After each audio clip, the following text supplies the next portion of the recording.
This episode is brought to you by Hasa. Liquid is clearly better. Liquid chlorine is the highest purity, works immediately, has no added cyanuric acid or calcium, and it will leave your pool safe, clean, and clear. And by the bottom feeder professional grade battery powered vacuum system. It sucks to clean pools, so cleaning pools sucks less. Get $100 off with code DVB100. This episode is brought to you by Skimmer, the #1 pool service software in North America. With Skimmer, you can streamline your schedule, grow your revenue, and keep your customers coming back with 5-star service. Whether you're a one-person operation or an established team, Skimmer is your partner in success. Visit getskimmer.com/poolguy to try Skimmer for free for 30 days. The Pool Guy Podcast Show. The Pool Guy Podcast Show. The Pool Guy Podcast Show.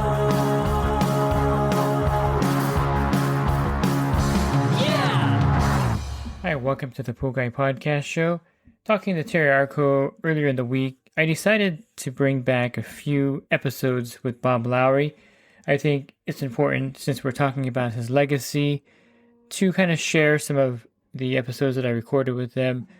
I have a lot of podcast material with Bob Lowry, which is fortunate for the industry. And in today's podcast, he's going to talk about a black stain forming when you pour Cal-Hypo in a pool, which does happen in situations, and I've had this happen. Other people that I know have had this happen as well. And I also asked Bob Lowry what happens if you swim in a pool that has no chlorine in it, which is something that can happen out there, and I think he gives a really good answer to that. So I hope you enjoy these next 3 days of podcast with Bob Lowry again. And Bob Lowry, of course, had just a great knowledge of chemistry, as well as insight in other areas of the pool service industry and pool service business. Are you a pool service pro looking to take your business to the next level? Join the Pool Guy Coaching Program. Get expert advice, business tips, exclusive content, and get direct support from me. I'm a 35-year veteran in the industry. Whether you're starting out or scaling up, I've got the tools to help you succeed. Learn more at swimmingpoollearning.com. Here's another what if. A lot of people are using some kind of copper to kind of compensate for the chlorine shortage. You add a bag of Cal-Hypo to the pool, and all of a sudden, pretty much instantly, you notice a black stain on the bottom of the pool. Right. And, what do you do in that situation, and what causes that? Well, the first thing is that it probably scare you to death because what goes through your mind is, oh my God, I'm going to have to drain this pool and acid wash it for free, but so don't be nervous about that. It's okay. There are some things you can do, but the reason that it happens is that there's already a stain on the bottom of the pool and you didn't know it. And usually the stain is copper. And it's copper sulfate, and it's kind of a blue color. The water's blue, and especially at a depth of 3 or 6 feet, it's hard to see that it's a little bit blue down there, or blue-green, because the water's blue. So you can't see it, but when the chlorine hits it, it actually, the sulfate, because it has less energy or less potential, the oxygen from the chlorine makes its way into and gets rid of the sulfate, and you end up with copper oxide instead of copper sulfate. And copper oxide is black. The black is caused from copper being on the bottom of the pool. And just like you would take care of any stain, you can try to use ascorbic acid, which is one of the good ones for removing a stain, but it's not so good at keeping the stain from coming back. So understand about sequestering agents and chelating agents. They surround metal that's in the water and prevent it from combining with something else so it will precipitate or cause a stain. But the molecule itself is a man-made molecule and is subject to degradation from sunlight, called photodegradation, and from chlorine, just from it being oxidized, and from non-chlorine shock, or from UV, or an ozone generator, or even AOP. Any of those things are oxidizers, and they will reduce the sequestering agent. When the sequestering agent is reduced, the metal is again free to combine with things and cause a stain. So these sequestering agents don't get rid of the metal. Even if you use ascorbic acid and you get the stain off the wall, the metal's still in the water, especially with ascorbic acid. As soon as you chlorinate, you wipe out the ascorbic acid and the metal's free again to go back to being a stain. So you need to get the metal out of the pool. There's only a couple of ways to do it. You can either use a thing called the CuLator or see you later, whichever way you want to pronounce it. But the CuLator in a bag or a little cage can remove it, but bear in mind that it may take a week or 10 days to get rid of it if you put something in the skimmer. You can use one of their pre-filters, and as I said, use a separate pump and pump the water through one of their pre-filters and back into the pool, and within a few hours you can get the metal level down. But you need to understand that if you sequester it, you're going to need to keep adding sequestering agent. As it degrades, you need to replace it. And the bottle of the product that you have will tell you how often you need to put it in. And they may say you need to put it in once a week, once a month, once every 2 weeks, or whatever. It's not because they want you to keep using the product. They do want you to keep using it, but they want you to keep the metal from causing a stain. And they don't want to get a bad name. They don't want to say, well, customer said, I used this product and stain came back in a week. Well, the stain came back because you didn't do what the label said and add it again next week. It's better to get rid of the metal if you can. The only other way to get rid of the metal, of course, is to drain some water and refill it. And also, as a side note, I would tell that pool tech to stop using Cal-Hypo in that pool, just as to hedge their bet. Well, what you may want to do is dissolve some of the Cal-Hypo in a bucket of water, and then disperse it around the pool evenly or in front of a return line or something, so that it gets dissolved instead of falling to the bottom and hanging out on the bottom. That's probably not good for any pool. Yeah, probably not. To leave a chemical sitting on it for very long, any chemical. Here's one, and this happens a lot with a lot of new pool techs. What if you see algae in the pool, maybe a little bit on the step area, maybe a little bit in the deep end, but you really do nothing to treat it? You don't raise the chlorine up. You may brush it, but you won't do anything like add an algicide. What would happen in a pool like that where you're kind of ignoring the algae problem the first week you see it? Well, understand that algae, it multiplies by cell division. So 1 becomes 2, 2 becomes 4, 4 becomes 8, 8 becomes 32, and so on. It means that one algae could actually become 1 million in about 60 hours. So if you have algae enough that you can actually see it, it could be almost 1 million times larger by the time you come back, if it's a week later. So, and it would take a huge amount more of algicide or chlorine to kill it. Once you see algae, by the way, that means that it's dense enough that you can see it. If you looked at only a little bit of algae in the pool, you actually can't see it. So you may have algae growing on your pool right now and don't know it. But as soon as you see it, now you see it. By the time you see it, it's already colonized and mature.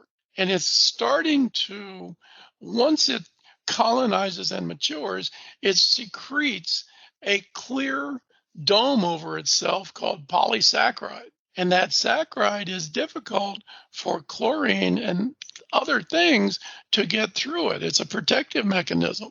So it's difficult to get chlorine to go through that. And that's one of the reasons that we want to brush the pool even if there's nothing on what you think is nothing on the walls, brush the pool and you will break up that polysaccharide and allow your chlorine to get into the algae that's growing on there that you can't see. You either need to brush the pool or vacuum, and don't just keep vacuuming the pool. We need to brush it, and it should be brushed. If you're going to brush the pool, you brush it first and then vacuum. But many times you brush it and then vacuum, and that's a good business to get into. It keeps algae from adhering to the walls, and it breaks up the slime layer once it starts to grow.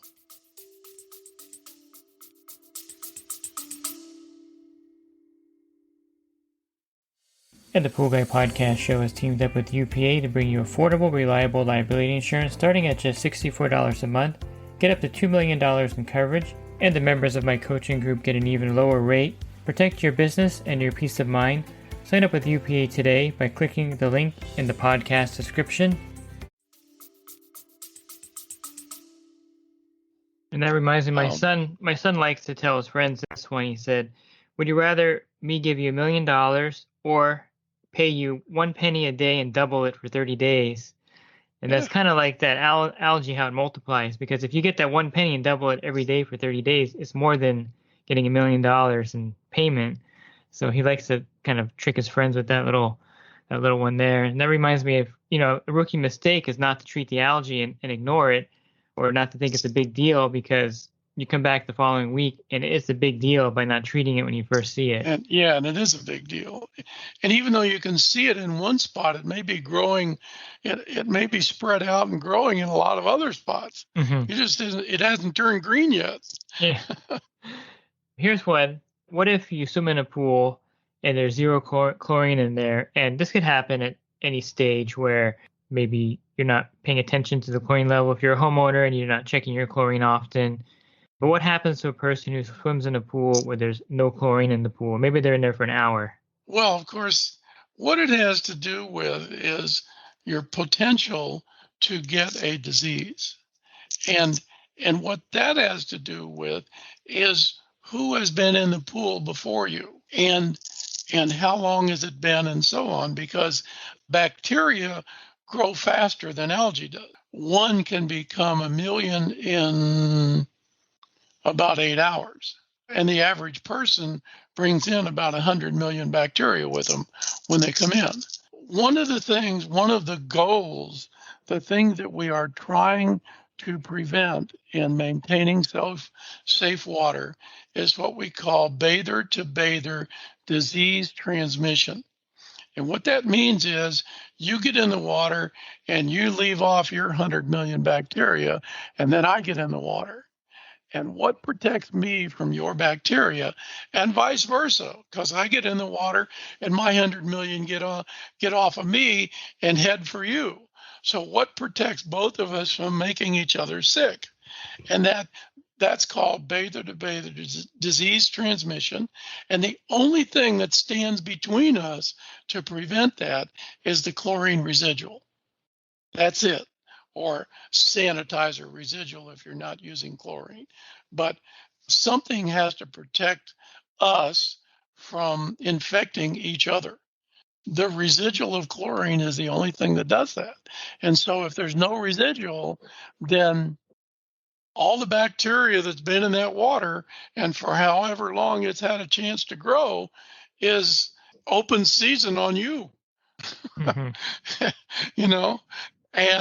And you can be affected by a lot of it. And surely, the 100 million bacteria that's on you, probably a very small percentage of it is something that would make me sick, because we all have bacteria on us. Mm-hmm. And all bacteria is not necessarily bad. So it's only the ones that are disease causing that are a problem. So you may not have any disease-causing bacteria on you, but then, as most people do, they get water in their mouth. They don't want to swallow it, so they spit it back out, or their nose runs, or whatever, and they may pee a little, or have a little pass a little gas or something in the water. And so there you have it. Now you have bacteria that can cause a disease, and they multiply pretty quickly. The residual is the protection. That shield needs to be there. If you go swimming someplace that you're not sure of, the best thing you can do when you get out is to immediately, or as soon as you can, take a warm shower. Doesn't have to be a hot shower, but a warm shower. And the reason is that usually your pores are open when you're swimming and you're exercising, the water's warm, so your pores are kind of opened up. And when you get out of the pool, your pores kind of close up because there's windy and you get kind of chilled when you get out. What you do is you go take a warm shower, and if you can use some soap, that's great, but at least use some warm water that will open up the pores that you have, and it will flush out whatever's on there so it doesn't get trapped in your pores. And so, once it's in your pores, it can make it into your body and your bloodstream and so on. If we can rinse that off as soon as you get out, then your chance of having a disease from getting in there is shortened. Yeah, it's good advice for anyone that has that, or if they ever get in a pool with no chlorine, to rinse in warm water to kind of help them from getting sick, if they had the potential of being sick from swimming in there. And if you're interested in other podcasts, if you go to my website, swimmingpoollearning.com, click on the podcast icon on top. It'll take you to a drop-down menu of 1,800 podcasts there. And if you're interested in the coaching program that I offer, you can learn more at poolguycoaching.com. Thanks for listening to this podcast. Have a great rest of your week, and God bless. This episode is brought to you by HASA, providing products that deliver clean, healthy water for every aspect of everyday life. The bottom feeder battery-powered vacuum system, portable, powerful, and only weighs 12 pounds. And Skimmer. Get Skimmer, America's #1 pool service software. Podcast listeners can try Skimmer for free at getskimmer.com/poolguy.